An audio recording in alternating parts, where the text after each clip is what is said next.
Hello everyone, in this video we'll see how to add attachments to your PDF before sending it for signing.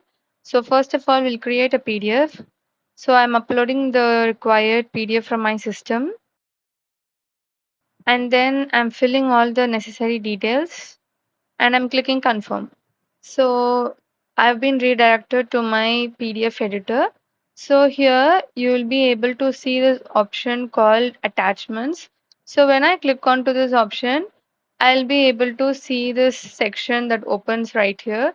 And here I have this button to add an attachment. So when I click onto this button, I'll have this option to upload any file of any file type from my system. So I'm clicking onto this and I'm uploading some random files. So here you will be able to see both the files that I've uploaded here.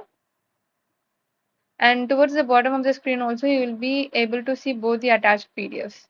So you can add any file type here, not only PDF, but even image or any other file type which you feel like adding and you want your signees to read it before signing the document.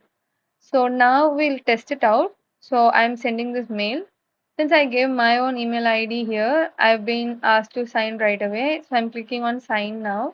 So I've been redirected to the signing screen and I'll click start signing now. And towards the top here, you'll be able to see the same attachments icon. When I click onto this, I'll be able to see both the attachments that I attached sometime back. And likewise, towards the bottom of the PDF also, I'll be able to see both the attachments that we attached. So this feature is mainly helpful when you want to attach a PDF or image or any other file type that you want your signees to read or view before signing the document. Thank you.